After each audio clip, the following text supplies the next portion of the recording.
Olá, viva! Sejam bem-vindos a mais um episódio do Innov Talks. Hoje connosco está o João Paulo Carvalho, co-founder da KidGest. Olá, João Paulo. Antes de mais, obrigado por ter aceito o convite e estar disponível para esta conversa. Antes de mais, agradeço a sua presença, naturalmente. João Pedro, muito obrigado. Vamos a isso. Bem, antes de mais, eu queria fazer uma questão que tem, no fundo, a ver com a origem ou com a gênese da empresa. Ou seja, a QuizJet é uma empresa tecnológica de, salvo erro, 1988. Um ano que possivelmente algumas das pessoas que nos estarão a ouvir não eram nascidas e eu, inclusive, tinha 2 anos, portanto, não me recordo de toda essa altura. E, portanto, qual é a minha questão? Como é que, o que é que era uma empresa tecnológica em 1988, ainda mais em Portugal, não é? Não somos necessariamente, não somos ainda hoje, imagino que na altura ainda menos, o epicentro da inovação do ponto de vista, portanto, em termos internacionais. Portanto, o que é que era, como é que surge a ideia de montar uma empresa tecnológica, eventualmente na altura com utilizar-se outro tipo de tema, mas como é que nasce uma tecnológica de tão longa data em Portugal? Bom, essa é uma pergunta muitíssimo interessante. Deixe-me começar por contrariá-lo. Isto de nós não sermos o epicentro da inovação, às vezes tem algumas vantagens. Portanto, 1988, o final da década de 80, foi um período extraordinário do ponto de vista da revolução tecnológica que nós agora conhecemos como a revolução digital. E foi um período extraordinário porque apareceram os PCs, computadores pessoais, capazes ou possíveis de serem utilizados em qualquer casa. Portanto, qualquer pessoa com rendimentos médios conseguia ter um determinado rendimento. Isto para os portugueses era extraordinário, precisamente porque nunca estamos no epicentro de qualquer coisa. Certo. Não tínhamos feito os investimentos pesados que outros países tinham feito e que de alguma forma bloqueavam a inovação, porque a inovação de uma certa forma é sempre condicionada pelo que se investiu previamente. E não havendo quer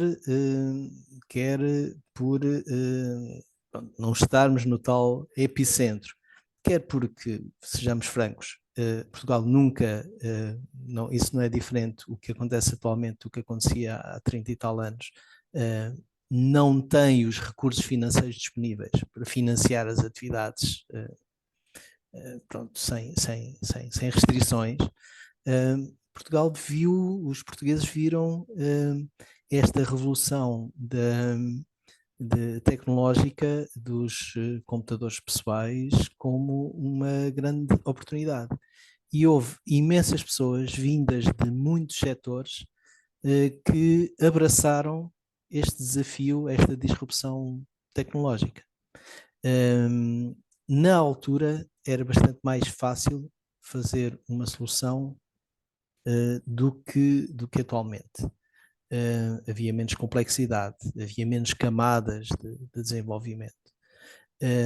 De alguma forma eu posso dar aqui uma imagem que nós só conhecemos dos filmes, que é a facilidade ou a quantidade de pessoas que antes, que há 60 ou 80 anos,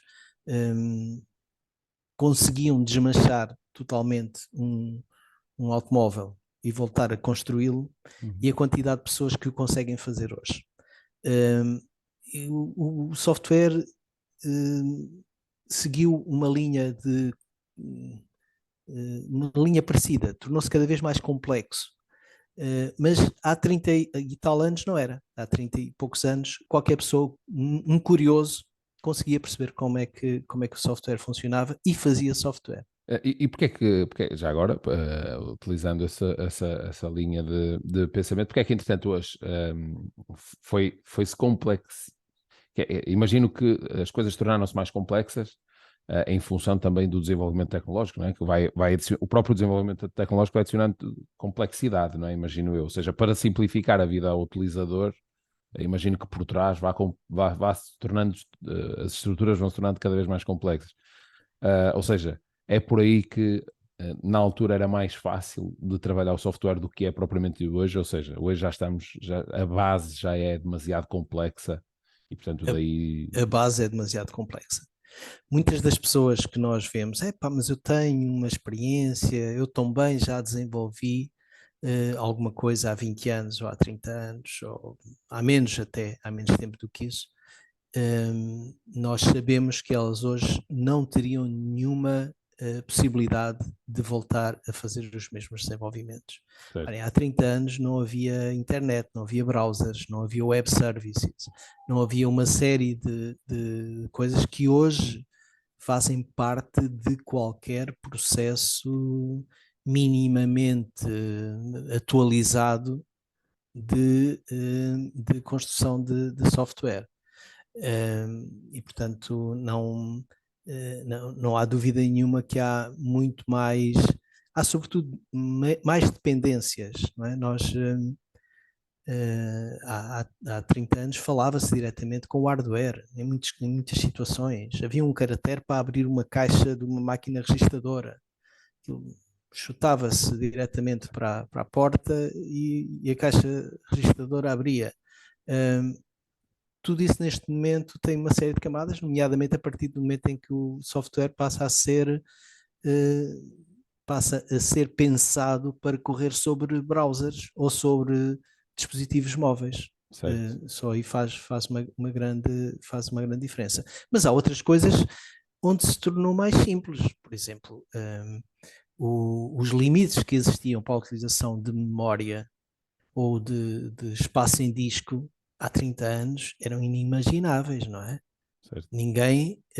Ninguém hoje em dia percebe os horrores que era conseguir tirar elementos de memória e voltar a pô-los, o reaproveitamento da memória, dos discos, o controle dos passos de programação, tudo isso era uma coisa muito mais exigente do que é atualmente, onde os recursos são, nesse domínio, particularmente ilimitados. Portanto, a Quigest nasce neste ambiente fervilhante em que os processos começaram a ser informatizados. Isto foi a passagem original de processos em papel para processos assegurados por via digital. Mas já não havia coisas como transformação digital, a introdução direta pelos utilizadores de algum elemento num processo em produção não existia. Não é? Eu não podia fazer um requerimento a uma entidade governamental qualquer e esperar que aquilo fosse processado por alguém ou que ficasse gravado em algum sítio. No melhor dos casos, seria fotocopiado, tirado e depois haveria alguém a registar os dados que eu tinha colocado no impresso que tinha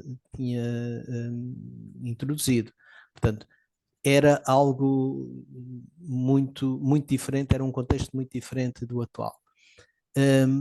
Eu já agora gostava de contar aqui uma história, porque não tem a ver tanto com a Quigest, mas tem a ver com o surgimento da nossa plataforma, da plataforma que nós usamos atualmente e que provavelmente devemos de falar mais tarde, e que é uma plataforma de geração automática de software.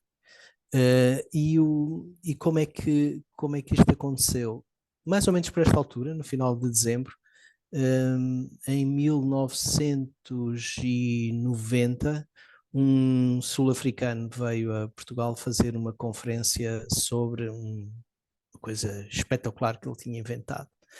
E estranhamente, e foi isso que eu me lembrei quando me colocou aquela primeira questão, como é que era, nós não estávamos no epicentro, se não estávamos parecia, porque esta conferência reuniu umas 500, 600 pessoas no Sheraton, no salão grande do Sheraton, todas entusiasmadas por ouvir o que um sul-africano, que nem sequer tinha, julgo eu, assim, uma reputação espetacular, vinha dizer sobre como desenvolver software de uma forma mais rápida.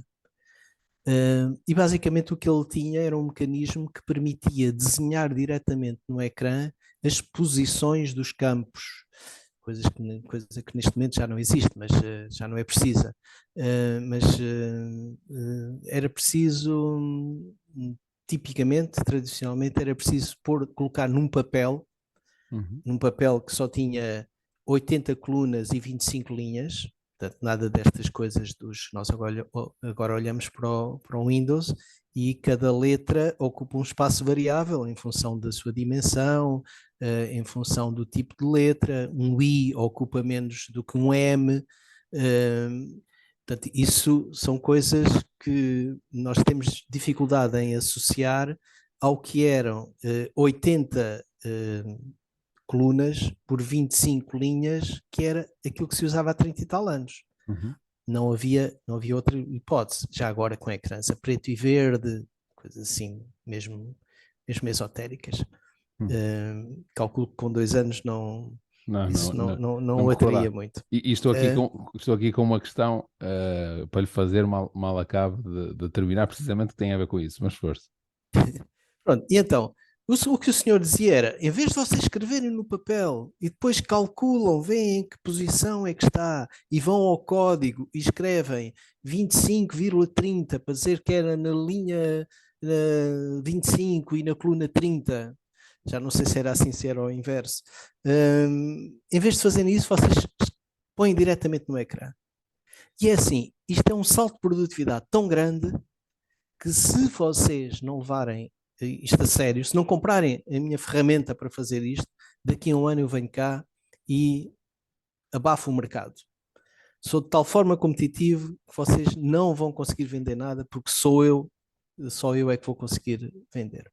E daquelas 500, 600 pessoas, talvez a única pessoa que tenha levado a sério esta ameaça tenha sido eu. E pensei, epá, está bem, mas ele está a colocar aquilo, portanto, está aqui a fazer este automatismo. Mas na realidade nós não precisamos de nos limitar a este automatismo. Podemos automatizar muito mais coisas. E foi daí que saiu esta lógica da geração automática, com produtividades sempre muito elevadas, de uma forma muito mais simples e, sobretudo, permitindo atualizações muito mais frequentes. Ok. Tenho Eh, essa questão. o que é que me surgiu há pouco? Falava quer dizer, um tema que eu próprio há pouco nem sequer me caiu a ficha, como se diz em bom português, quando dizia que há 30 anos não havia internet. E a minha questão que me surgiu automaticamente é para que é que servia um computador há 30 anos se não existia internet, não é? Porque estamos numa era em que a maior parte das pessoas não sabe o que é viver, ou no limite acompanhou esta transição, mas sobretudo novas gerações e sobretudo a maior parte das pessoas também que nos ouve é desta faixa etária que provavelmente não sabe o que é viver sem internet. O que é que para que é que seria um computador sem internet, não é? Porque realmente está aqui uma questão que ao dia de hoje não é inconcebível, entre aspas, ou seja, em princípio o computador sem internet não serve para nada, para pouco serve para escrever texto se calhar, mas depois também não tem utilidade. Bom, Qual é que foi a utilização, nessa altura, qual era a utilização, o que é que se desenvolveu do ponto de vista tecnológico e qual era a utilidade no fundo? Ou seja, quais foram os vossos primeiros projetos também bom, neste sem ano? internet, é assim, sem internet, De forma corrente, não é? um computador servia basicamente para duas coisas. Uma que era para trabalhar, coisa que a internet a maior parte das vezes não suporta, não alavanca, mas para trabalhar havia muitas coisas que passaram a ser feitas de uma forma muito mais rápida porque passaram a estar dentro de um computador e porque as pesquisas dentro de um computador são muito mais rápidas, não é? Portanto, se eu tinha uma lista de clientes e queria saber epá, quem é que não contacto há mais de um ano, se me desse ao trabalho, se cada vez que contacto com um cliente, registar esse elemento, o computador guardava-me isso e passado algum tempo eu poderia fazer uma pesquisa e ver, olha, já não contacto este cliente, que até era um cliente promissor, há uma série de tempo, portanto, vou-lhe dar prioridade. neste momento. Ou registar até, portanto, ser um auxiliar de memória, dizer, olha, este senhor disse que talvez tivesse uma oportunidade nesta, ou talvez estivesse interessado nisto, nesta altura. Ou esta senhora disse-me que conhece alguém que... Coisas Certo, certo. Sim, sim. que anteriormente se perdiam, que estavam em notas, em post-its, e que de outra forma não se mantinham. Em todos os processos que requeriam já existia um conjunto de outros computadores e que faziam uma série de outras coisas e que eram muitíssimo mais caros. Os mainframes eram muitíssimo mais caros e, portanto, um computador pessoal que conseguia substituir os sistemas antigos, mais pesados, era algo era algo que permitia uma democratização da informação como nunca tinha sido visto até lá. Portanto, nesse aspecto foi um movimento semelhante ao da internet. Depois, para lá do trabalho real, do trabalho puro e duro, a maior parte, sei lá, havia jogos espetaculares nessa altura. Jogos espetaculares, que com pouquíssimo com pouquíssima memória, com pouquíssima capacidade de processamento, faziam coisas extraordinárias. Havia alguns desses jogos que eram suportados por inteligência artificial, com os quais nós podíamos jogar. E sempre com pouquíssima memória. Havia um conjunto vasto de linguagens de programação. Neste momento elas foram sendo reduzidas já há muito menos, que sejam frequentemente aplicadas, mas havia um conjunto vasto de linguagens de programação com as quais nós podíamos fazer várias coisas. E só esse aspecto mais lúdico, portanto, entre o lúdico e o pedagógico de aprendizagem era algo que entusiasmava muita gente nessa altura. Portanto, havia muitas coisas que poderiam ser feitas e que estiveram na base depois do crescimento das internets e dos browsers e por aí fora. E a própria substituição da máquina de escrever também, não é? Possivelmente, na altura. Sim, Se sim. foi mais Isso tarde, foi feito em duas. Não, foi feito nessa altura também. Portanto, e com todas as implicações que isso depois traz do ponto de vista da própria organização do trabalho, porque tinha havido uma primeira vaga de substituição das máquinas de escrever tradicionais pelas máquinas de escrever eletrónicas, que permitiam, por exemplo, fazer pequenos ajustes nos espaços, de maneira que o texto ficasse justificado, aquilo que nós passámos a designar por justificado, não é?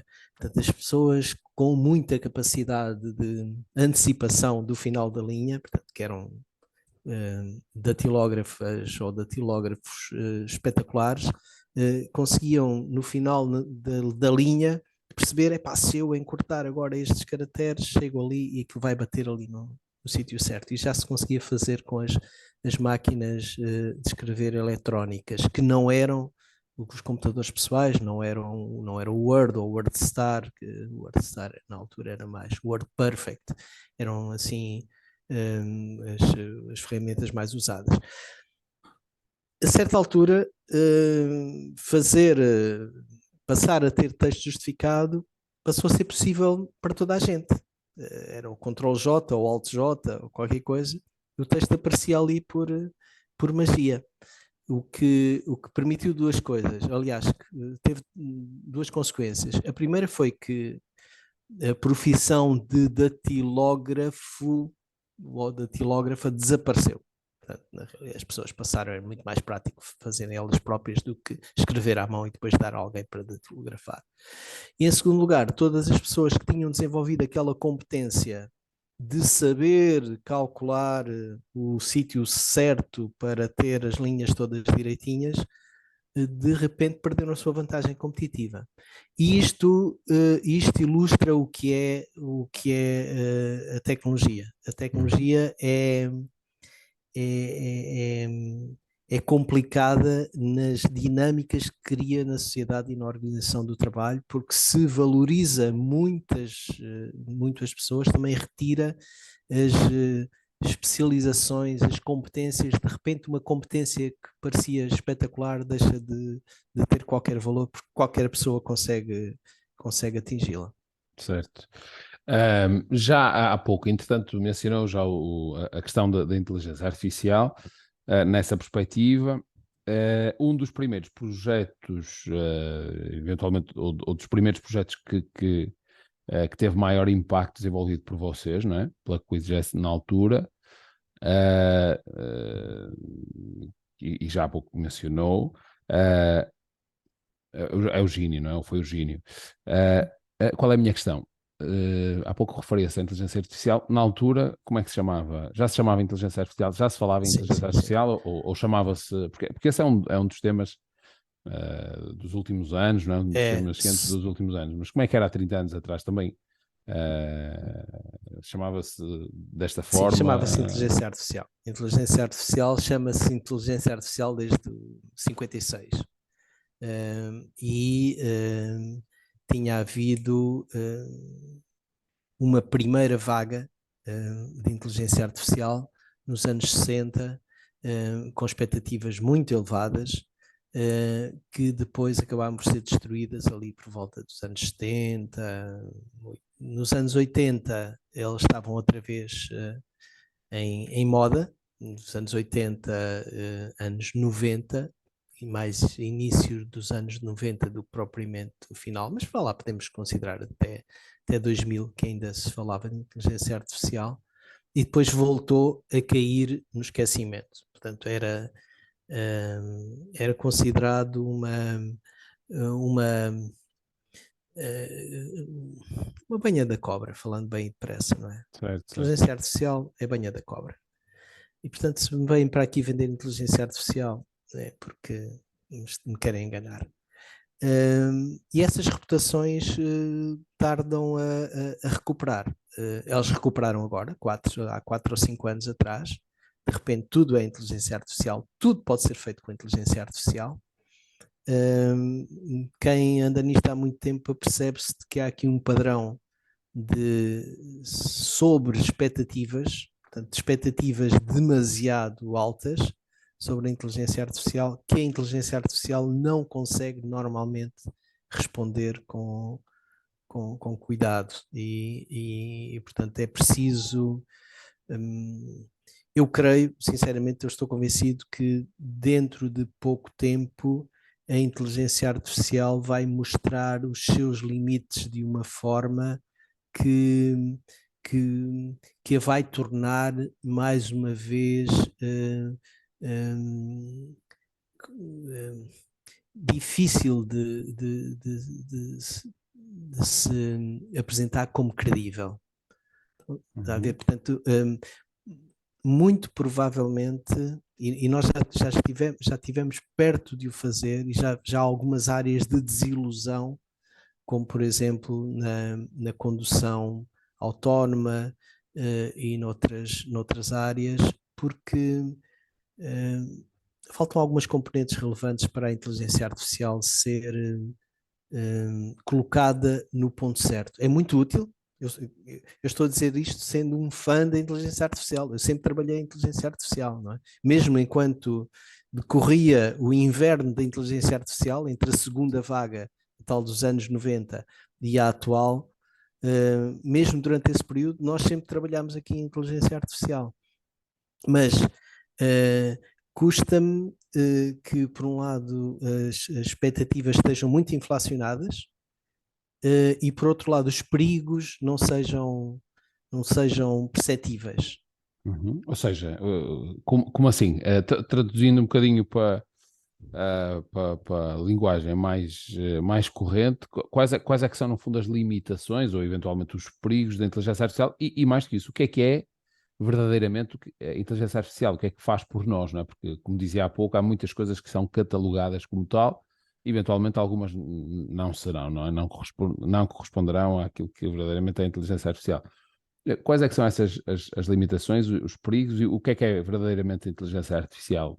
nesta nova vaga? Começando por esta última questão, a que não vou responder, isto é, ninguém sabe o que é inteligência artificial. Não há uma definição que seja aceita por todos. Não há mesmo, julgo eu, que as pessoas mais conscientes sobre inteligência artificial não acreditam que o próprio conceito de inteligência artificial exista. É sempre o resultado de alguma coisa que não é propriamente artificial. E vejo até com alguma desconfiança os autores ou os analistas que se preocupam sobretudo com dizer isto é inteligência artificial, isto não é inteligência artificial. Por isso, muitas vezes é mais simples nós termos, por exemplo, um conceito, um consenso sobre o que é automação do que sobre o que é inteligência artificial.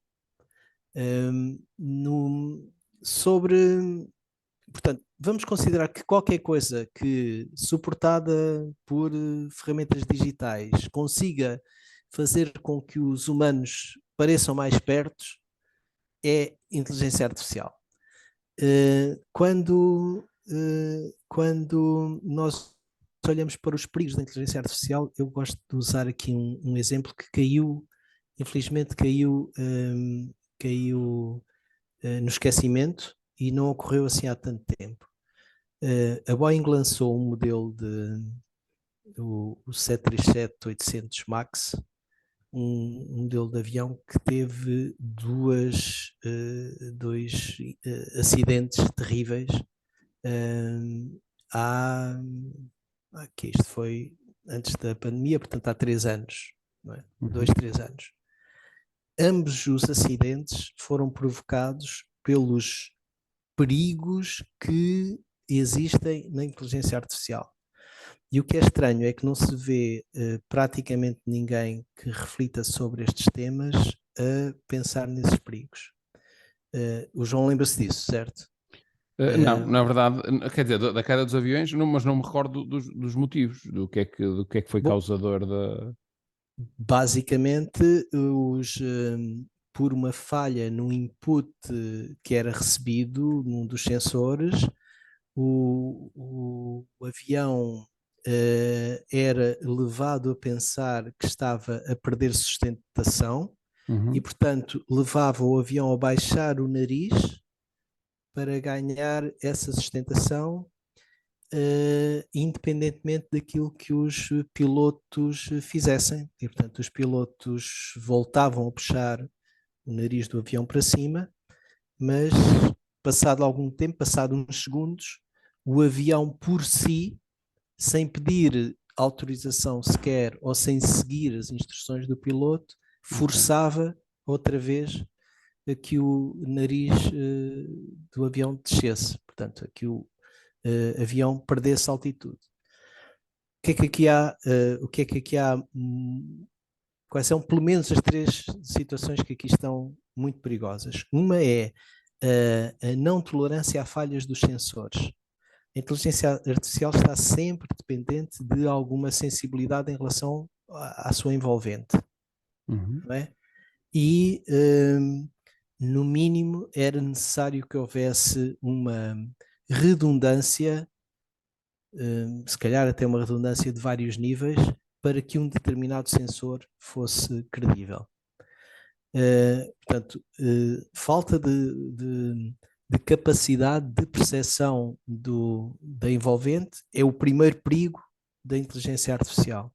O segundo perigo é a arrogância da inteligência artificial. Portanto, o avião achava que devia baixar e não pedia autorização aos pilotos, não ligava ao que os pilotos lhe diziam, não tomava em consideração que os pilotos estavam a tentar fazer no sentido contrário e arrogantemente continuava no seu processo. E o terceiro ponto relevante é a falta de variáveis no modelo. É assim, se um avião está a 30 mil pés de altitude, baixar 100 metros ou 200 metros não é problemático. Se um avião está junto ao solo, o efeito não é certamente o mesmo. E essa distância em relação ao Sol não fazia parte do modelo de raciocínio que levava o avião a baixar. Portanto, pelo menos estas três coisas, estas três limitações da inteligência artificial parecem-me extremamente preocupantes e eu não as vejo referidas em lado nenhum. É uma pena que não se tenha aprendido o suficiente com este caso. Certo, certo. Sim, de facto, é um tema, confesso que a mim passou ao lado, pelo menos eh, a percepção do que é que foi do que é que foi o causador do problema. Ou seja, quando utilizado, no fundo, aquilo que estamos a dizer é que quando utilizado em sistemas altamente complexos, não é? Como é o caso da aviação, por exemplo, eh, continua a ter as suas limitações e, portanto, no fundo, vai um bocadinho ao encontro daquilo que dizia há pouco, não é? Ou seja, provavelmente vai ter sempre as suas limitações neste sentido, não é? Pelo menos utilizado nesta escala, não é? Porque, assim, uma escala mais doméstica e até nos últimos tempos tem estado na moda, é uma ferramenta que eu não sei se é nova, confesso que descobri há dias, que é creio que se chama chatbot, alguma coisa assim do É o género, GPT-7, sim. ou isso, exatamente. GPT-7, Uma, espetacular. uma pessoa, exatamente, para uso doméstico, uma pessoa coloca ali qualquer coisa Espetacular. É uma aplicação de inteligência artificial espetacular, completamente disruptiva. Vai tornar-nos super-humanos. e de que forma? Já agora, falando neste tema, porque é um tema que nos últimos dias tem ouvido muito falar sobre ele.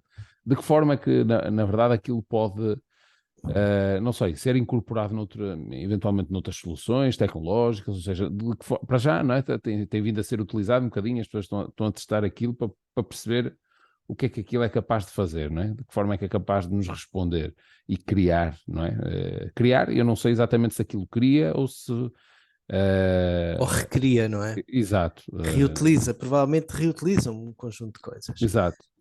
Mas vamos lá ver, mais uma vez, vai ser aquele exemplo que eu dei há bocado da máquina de escrever, é a mesma coisa. Isto vai ter um impacto brutal num conjunto de competências. Pessoas que sabiam escrever deixam de se distinguir das pessoas que não sabiam escrever, que davam erros, ou que Certo. não sabiam raciocinar, ou que não estavam bem informadas.